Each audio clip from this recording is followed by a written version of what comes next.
Sorry to interrupt the class, इसका phone आ गया था जी। चल देखिए, अब हम बात कर रहे हैं आर्हेनियस इक्वेशन पे। अब आर्हेनियस इक्वेशन कैसे इलैबोरेट करना है इसके बारे में हम बात करेंगे। तो आपके पास क्या है, k is equal to a into E to the power minus E A by R T है ना। अब क्या कीजिए, दोनों साइड लॉग लीजिए, दोनों साइड क्या लीजिए, लॉग। कौन सा लॉग, नेचुरल लॉग।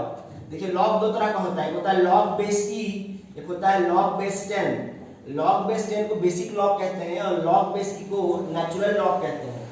अगर लॉग का बेस ई होगा तो क्या कहेंगे, नेचुरल लॉग। लॉग का बेस 10 होगा तो क्या बोलेंगे, सिंपली लॉग बोलेंगे।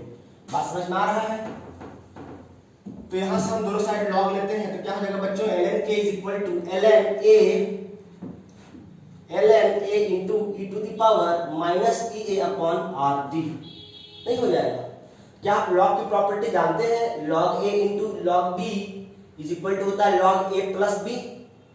लॉग की प्रॉपर्टी होती है log a into b is equal to होता है log a plus log b। एक लॉग की प्रॉपर्टी होती है, ठीक है। तो इसको हम लिख सकते हैं क्या, फिर से ln k is equal to ln a plus तो लिखते हैं, लेकिन चूंकि यहाँ पे पावर में क्या है, अच्छा ठीक है, इसको लिखते हैं प्लस ln, ठीक है, ln e to the power minus E A by R T.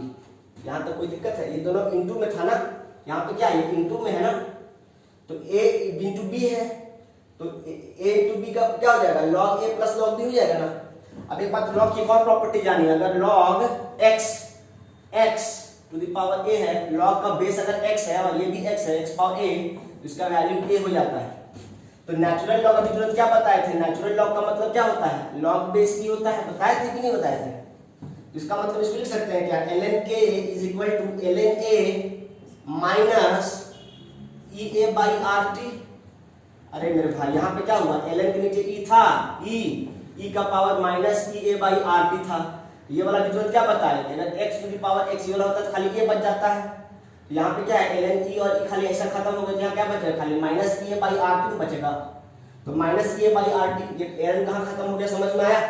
इसीलिए लॉग लिए थे। अभी हम यहाँ से एक्सपोनेंट को a को खत्म करना चाहते हैं ना, आर्ग्यूमेंट फैक्टर को हटाना चाहते हैं, इसीलिए हम यहाँ पे क्या ले रहे हैं, नेचुरल लॉग। तो लॉग क्यों लिया आप, तो लॉग इसीलिए लिए क्योंकि हम यहाँ से आर्ग्यूमेंट फैक्टर को हटाना चाहते हैं, क्योंकि आर्हेनियस फैक्टर एक एक्सपेरिमेंटल क्वांटिटी है और फिर हर जगह एक्सपेरिमेंट हम कितना करते हैं, कॉपी कलम से। तो इसीलिए क्या करेंगे, आर्हेनियस फैक्टर को हटा देंगे, जिससे क्या होगा, बार बार हमको एक्सपेरिमेंट पर डिपेंड नहीं रहना पड़ेगा, हम बिना एक्सपेरिमेंट के भी निकाल सकते हैं, यानी चीजों को आसान बनाने की चेष्टा कर रहे हैं। तो लॉग लगा दे रहे हैं, कहाँ आसान कर रहे हैं, तो और कॉम्प्लेक्स कर दे रहे हैं। बिल्कुल अभी लॉग हट जाएगा, चिंता ना करो तुम, अभी लॉग हटा देंगे भाई, अब हम तो भरोसा रखो तुम, अभी एकदम लॉग नेचुरल लॉग हटा देंगे। बस खाली हम ये हटाना चाहते हैं क्योंकि एक्सपेरिमेंट ना करके हम थ्योरेटिकल करना चाह रहे हैं। चलिए अब यहाँ पे ऐसा हो गया, ln k is equal to क्या हो गया, ln a minus E A by R T हो गया। अब हम इस नेचुरल लॉग के बदले आप जानते हैं, अगर हम इसको लॉग बेस ln को अगर आप लॉग में कन्वर्ट करना चाहते हैं तो ln इज इक्वल टू होता है 2.303 लॉग बेस 10। यानी कहने का मतलब है कि अगर आप log बेस e को log बेस 10 में कन्वर्ट करना चाहते हैं तो ln के बदले क्या लिखेंगे, 2.303 log। ऐसा क्यों करेंगे, क्योंकि ln जो होता है, ये नेचुरल लॉग जो होता है, ये थोड़ा डिफिकल्ट होता है इसका वैल्यू निकालना, इसका वैल्यू इजी होता है, इसलिए हम इजी लॉग में कन्वर्ट कर रहे हैं। तो हम यहाँ लिखेंगे 2.303 log k is equal to 2.303 log a minus, इसको हटा दें, इसको लॉग की प्रॉपर्टी है, इसको हटा देते हैं, इसको लिख लीजिएगा आप लोग, स्क्रीनशॉट ले लीजिए, ठीक है। ये लॉग की 3-4 प्रॉपर्टी है, चारों प्रॉपर्टी यहाँ पर लगी हुई है, ठीक है। इसको मिटा रहा हूं मैं, इसको मिटाता हूं, ठीक है। चलिए अब यहाँ पे क्या, अरे यहाँ पे क्या हो जाएगा भाई, 2.3 यहाँ पे क्या हो जाएगा, ई ए बाई आर टी हो जाएगा, सिंपल। अब यहां से हम क्या करेंगे, चलिए ठीक है, ये हो गया। अच्छा इसको हम ऐसा लिख सकते हैं क्या, log k 2.303 कॉमन ले रहे हैं और काट रहे हैं, 2.303 दोनों से कॉमन ले कैंसिल आउट करेंगे, तो यहाँ पे 2.303 यहाँ पे 2.3 कॉमन ले लीजिए, क्या बच गया, log a माइनस यहाँ पे 2.303 नहीं ना है, तो जब कॉमन लेंगे यहाँ से क्या हो जाएगा, डिवाइड में आ जाएगा। कहाँ चला जाएगा, डिवाइड में। 2.303 RT। नहीं समझ में आया? एक स्टेप चलो देखो बायो वाले बच्चों, 2.303 हमने कॉमन ले लिया लॉग के, यहाँ से भी हमने कॉमन लिया 2.303, यहाँ क्या बचेगा लॉग ए माइनस, यहाँ पे 2.303 है नहीं है, यहाँ से 2.303 कॉमन लेंगे ना तो नीचे आ जाएगा 2.303 RT। नहीं समझ में आया? अब 2.30 से कैंसिल हो गया तो क्या बचा, log k is equal to log a minus EA upon 2.303 RT। ये एक रिलेशन निकल के आया। ठीक है, एक ये इक्वेशन था आपके पास, इसको इक्वेशन 1 बोल दो, इसको इक्वेशन 2 बोल दो।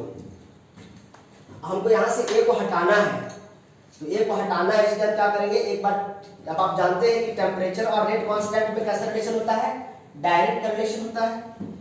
यहाँ पे log k देख रहे होंगे, देखो यहाँ पे क्यों डायरेक्ट है, यहाँ पे k ऊपर में, यहाँ पे t नीचे में है। आप सोचेंगे डायरेक्ट रिलेशन कैसे है, तुम बेवकूफ हो। जब टेम्परेचर देखो, टेम्परेचर जब बढ़ाओगे तो टेम्परेचर को बढ़ाओगे तो नीचे का वैल्यू बढ़ेगा तो ओवरऑल वैल्यू क्या घट जाएगा। अब इसका जब वैल्यू बढ़ा घटाओगे तो ये वाला वैल्यू क्या हो जाएगा, इसमें से इसको टेम्परेचर बढ़ा दिए, टेम्परेचर के बढ़ाने से वैल्यू कम हो गया ओवरऑल। अब जब ज्यादा में से कम घटाओगे तो वैल्यू ज्यादा ही हो जाएगा। तो ये जैसे जैसे बढ़ते जाएगा वैसे वैसे इसको घटाते जाएगा, और जैसे जैसे ये घटते जाएगा वैसे वैसे ये वैल्यू क्या हो जाएगा, बढ़ते जाएगा। इसलिए कह रहे हैं कि टेम्परेचर अगर बढ़ेगा तो रेट कांस्टेंट यानी के भी क्या होगा, बढ़ेगा। टेम्परेचर अगर बढ़ाएंगे, ये वाला वैल्यू बढ़ाएंगे तो ये बढ़ेगा, क्योंकि जैसे ही ये बढ़ेगा ये वाला वैल्यू घट जाएगा, और ये वाला वैल्यू घटेगा, जितना कम होता जाएगा, इसमें जितना कम घटाएंगे उसके वैल्यू उतना ज्यादा बढ़ता जाएगा। इसीलिए कह रहे हैं, नहीं समझ रहे हैं? चलिए अब यहाँ पे क्या करेंगे, जब टेम्परेचर T1 रहेगा तो रेट कांस्टेंट मान लीजिए क्या रहेगा, केवल कि टेम्परेचर और रेट कांस्टेंट में डायरेक्ट रिलेशन है। जब टेम्परेचर क्या कर देंगे T2 तो रेट कांस्टेंट क्या हो जाएगा, K2 हो जाएगा। चलिए पुट कीजिए क्वेश्चन 2 में, देखिए तो यहाँ पे लिख पाते हैं क्या, चलो यहाँ पे देखो, यहाँ पे क्या हो जाएगा, log K1 is equal to log A minus EA by 2.303 RT1। Question 3 बोलो, और फिर क्या करोगे, log K2 is equal to log A minus EA by 2.303 RT2। इसको क्या कहा, इक्वेशन 4। अब क्या करो, इक्वेशन 4 में इक्वेशन 3 को माइनस कर दो। क्यों ऐसा कर रहे हैं, क्योंकि उससे log A क्या हो जाएगा, कैंसिल हो जाएगा। log A तो हटाना ही तो चाहते थे, A को हटाने के लिए हम इतना कांड कर रहे हैं। अब क्या करेंगे, 4 में 3 घटा देंगे तो क्या हो जाएगा बच्चों, log K2 minus log K1 is equal to, ये वाला वैल्यू क्या हो जाएगा, minus EA by 2.303 RT2 minus है यहाँ पे। अब माइनस करेंगे तो माइनस माइनस क्या हो जाएगा, प्लस EA बाई 2.303 RT1 हो जाएगा कि नहीं हो जाएगा, हो जाएगा। अब आप जानते हैं log A minus log B क्या होता है, log A बाई B, इसको लिख सकते हैं क्या, K2 बाई K1। अब दोनों में कुछ कॉमन है क्या, देखो तो EA बाई 2.303 R कॉमन है, ले लो EA बाई 2.303 R कॉमन ले लो। यहाँ क्या बचेगा, 1 by T1 minus 1 by T2। ध्यान से देखिएगा, यहाँ पे T2 था, माइनस 1 बाई T2 बचेगा, यहाँ प्लस 1 बाई T1 बचेगा। तो प्लस वाला पहले लिख दिए 1 बाई T1, और ये माइनस 1 बाई T2 था, इसको बाद में लिख दिए 1 बाई T2। तो ये हो गया रिजल्ट आपका final, K2 by K1 is equal to EA by 2.303 R। आपके बुक में लिखा हुआ है T2 minus T1 by T1 into T2। कैसे, एलसीएम लिया ना, एलसीएम ले लिए तो T2 यहाँ चला जाएगा, T1 यहाँ चला जाएगा, T1 इंटू 2 हो जाएगा। ये हो गया भैया आपका रिलेशन, जहाँ टेम्परेचर आपको 2 जो दिया रहेगा या रेट कांस्टेंट 1 दिया रहेगा, 1 निकालना रहेगा।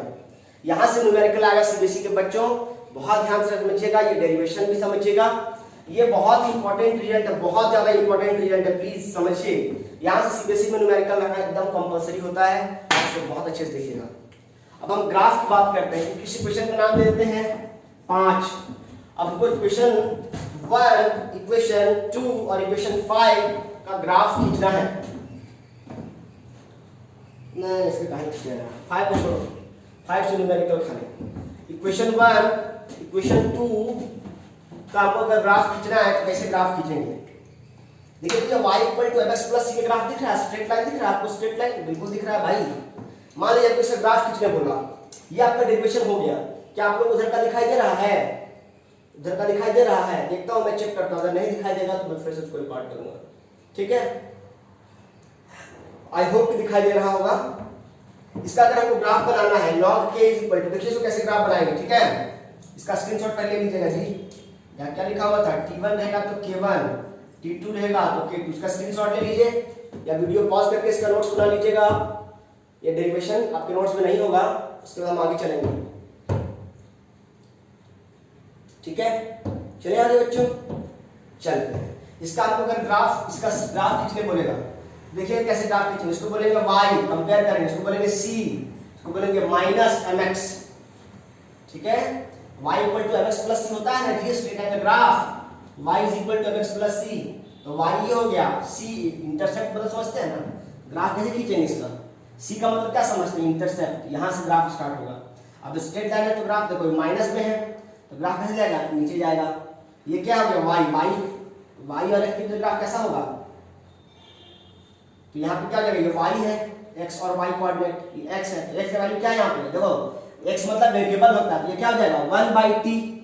ग्राफ कैसा बनेगा?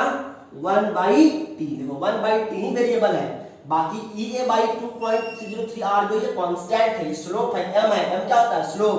स्लोप क्या चीज है यहाँ पे? यहाँ पे इस ग्राफ का स्लोप क्या है? माइनस EA by 2.303 r, इसका स्लोप हो गया। और ये क्या हो गया? ये वाला वैल्यू जहां से ग्राफ स्टार्ट किया, ये वाला जो वैल्यू होता है इंटरसेप्ट कहते हैं, ये क्या हो गया आपका? log a, यानी ये वाला पॉइंट क्या कहलाएगा? log a कहलाएगा, ठीक है? और ये किससे ग्राफ हो जाएगा? log k और 1/t के बीच में ग्राफ बनेगा, और ग्राफ ऐसा बनेगा। और ये स्लोप क्या होगा? ये पूछा जाता है, स्लोप क्या रहेगा यहाँ पे? EA by 2.303/r। नहीं समझे? उसी तरह से इसका ग्राफ अगर बनाने बोलेगा, सिंपल उसका ग्राफ वैसा ही बनेगा, 1/t के बीच का ग्राफ बनेगा। और स्लोप यहाँ पे क्या हो जाएगा? स्लोप क्या हो जाएगा जी? e to the power minus EA by r हो जाएगा। स्लोप क्या हो जाएगा? e to the power minus EA by r हो जाएगा। log a क्या हो जाएगा? ln a इंटरसेप्ट हो जाएगा, ln k और 1/t के बीच में ग्राफ बनेगा। इसका ग्राफ अगर बनाने बोले, इसका ग्राफ देखो, चलो देखो सब हमें करना है तो हम ही करेंगे, तुम लोग तो उम्मीद नहीं करते हैं। देखो अब हमको मान ली ग्राफ खींचना है, साफ से खींच देते हैं इसका। चलो ln k is equal to ln a, इसको log लेंगे तो क्या हो जाएगा? log a plus ln e to the power minus EA by r हो जाएगा कि नहीं हो जाएगा? हो जाएगा ना। अब हम बताएं इसका वैल्यू क्या हो जाएगा? ln k ln a log e to the power क्या है? सिर्फ माइनस EA by r हो जाएगा ना। क्या हो जाएगा? y is equal to c minus mx। चलो यहाँ पे x का मतलब क्या है? वेरिएबल, और ये x का वैल्यू यहाँ पे क्या है? 1/t। m का वैल्यू क्या है? माइनस EA by r, यही समझा रहे थे। y का वैल्यू क्या है? ln k। ग्राफ बनाओ, y एक्सिस ये होता है, x एक्सिस ये होता है, तो y का वैल्यू क्या दिया है? ln k। x का वैल्यू क्या दिया है? 1/t। यहाँ x है, वहाँ 1/t, जहाँ y है वहाँ ln k। अब इसका इंटरसेप्ट कितना है? c का वैल्यू कितना है? ln a। तो ग्राफ यहाँ से खींचेंगे तो क्या बोलेंगे? ln a। अब स्लोप कितना है? Straight line. नीचे कहाँ आया? ऊपर कहीं नहीं गया, क्योंकि यहाँ पे माइनस में है। माइनस स्लोप क्या है? नेगेटिव है, तो ग्राफ नीचे आया। इसका स्लोप क्या हो जाएगा? माइनस EA by r हो गया। नहीं समझा? समझ गया। इसका भी ग्राफ खींचने बोलेगा। k और t में कैसा रिलेशन है जी? डायरेक्ट रिलेशन है ना। लेकिन एक्सपोनेंशियल डिक्रीजिंग होगा। यहाँ ग्राफ कैसा बनेगा? देखो तुम बेवकूफ, उस वक्त हम तुमको ग्राफ बनाए थे k और t के बीच में, यहाँ पे इस बार k और 1/t के बीच ग्राफ। देखो यहाँ पे ध्यान सुनना ध्यान से, इसका लेता है कि नहीं स्क्रीनशॉट? जो बताते हैं उसका स्क्रीनशॉट ले लिया करना, पहले वाला का बैक करके ले लेना। k और देखो इसके पहले जब हमको ग्राफ बताए थे k और t का ग्राफ, तो k और t का ग्राफ कैसा बताए थे जी? ऐसा बताए थे कि जब टेम्परेचर बढ़ता है तो रेट कांस्टेंट बढ़ता है। लेकिन k और 1/t का ग्राफ अगर बनाना है तो कैसा बनाएंगे? इंटरसेप्ट क्या है आपके पास? e to minus EA by r, तो क्या हो जाएगा? इसका ग्राफ ऐसे हो जाएगा, ठीक है? k और 1/t का ग्राफ ऐसे होगा, और k और t के बीच ग्राफ अगर खींचेंगे भैया ऐसे हो जाएगा जी। k और t का ग्राफ पैराबोलिक ऊपर जाएगा और 1/t के नीचे आएगा, ठीक है? तो ये था आपका रेडियस इक्वेशन, यहां से बनता है न्यूमेरिकल। अभी यहां से कराते हैं न्यूमेरिकल, ठीक है। न्यूमेरिकल कैसे बनता है, क्वेश्चन लिखते हैं, देखिए।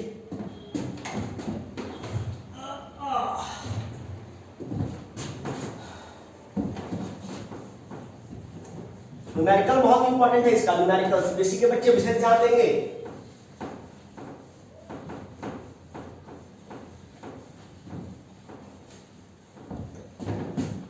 देख कैसे बने, इस फॉर्मूला से कैसे न्यूमेरिकल बनाते हैं वो देखिएगा। देखिए एक क्वेश्चन लेते हैं और क्वेश्चन है आपका, क्वेश्चन है आपके पास, हाँ क्वेश्चन है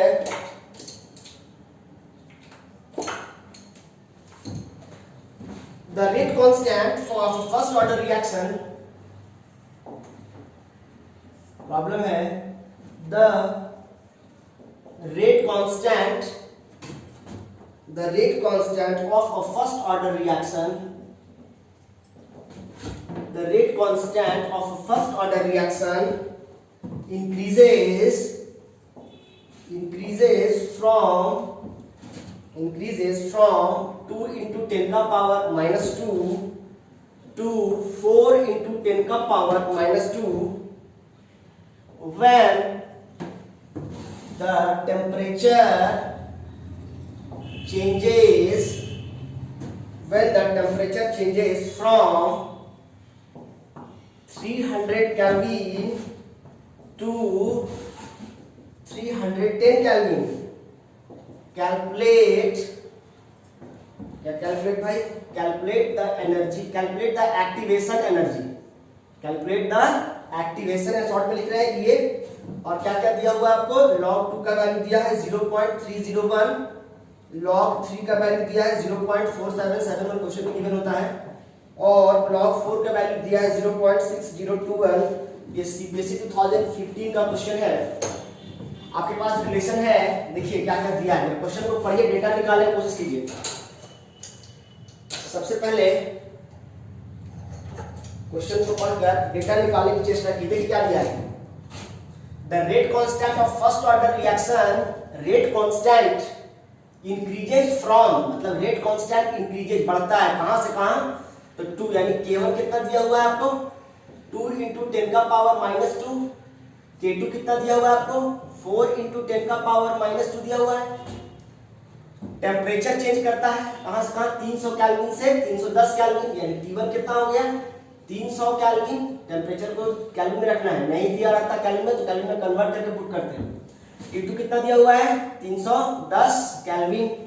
अब क्या बोलता है, कैलकुलेट एक्टिवेशन एनर्जी, तो हमको देख के समझ में आ गया K1 K2 दिया है, T1 T2 दिया है, यानी रेट कांस्टेंट और टेम्परेचर के बीच में रिलेशन दिया है। इसका मतलब हमको यहाँ पर अरेनियस इक्वेशन लगाएंगे, log K2 by K1 is equal to EA by 2.303 R into क्या करना है T2 minus T1 by T1 into T2। तो log K2 कितना दिया है, चलो K2 दिया है 4 into 10 का पावर minus 2 और 2 into 10 का पावर minus 10 का पावर minus 10 का पावर minus 2, 2 2 या 4, यानी यहाँ क्या आ जाएगा log 2 is equal to EA का वैल्यू निकालना है तो EA रहने देंगे, 2.303 into R गैस कांस्टेंट का वैल्यू क्या लेंगे 8.314 लेंगे। T1 T2 कितना लेंगे भाई 310 केल्विन, 310 में घटाएंगे 300 कितना बचेगा 10, और यहाँ कितना हो जाएगा 300 गुना 310। इसको सॉल्व करके यहाँ से ये निकाल लीजिएगा, यहाँ से ये निकाल कर हमको मुझे आप कमेंट करेंगे कमेंट बॉक्स में। देखते हैं कितने बच्चे कमेंट कर पाते हैं, कितने बच्चे आंसर बना पाते हैं। सब कुछ तो दिया हुआ है यार, तो क्या करना है log 2 इज इक्वल टू क्या करना है, यहाँ से log 2 का वैल्यू दिया हुआ है ना क्वेश्चन में 0.301 पुट कीजिएगा log 2 का वैल्यू।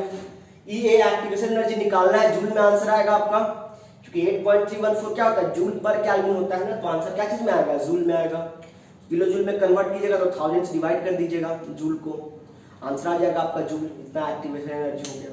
बस ऐसा एक और क्वेश्चन आपको प्रैक्टिस पेपर में मैंने दिया हुआ है प्रैक्टिस पेपर में, और इस प्रैक्टिस पेपर क्वेश्चन नंबर आपको क्या बनाना है, आपका होमवर्क है क्वेश्चन नंबर 73 बनाना। ये आपका प्रैक्टिस पेपर है, क्वेश्चन नंबर 71 था जो मैंने फोटो खींचकर व्हाट्सएप पे भेजा है ना, उसका 71 था, ये तो क्लास में हो गया। आपको 73 बनाना है, ये आपका होमवर्क है, ठीक है।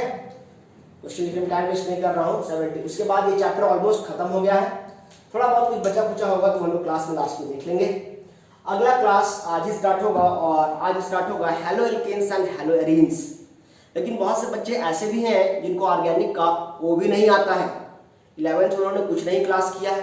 कोई बच्चे हजारीबाग में पढ़ रहे थे, कोई बच्चे चतरा में पढ़ रहे थे, कोई बच्चे लातेहार में थे। तो जहाँ बेसिक उनका नॉलेज नहीं है तो मैं उन सबको ध्यान में रखते हुए क्लास 11th का पहले बेसिक 1 घंटा पढ़ाऊंगा।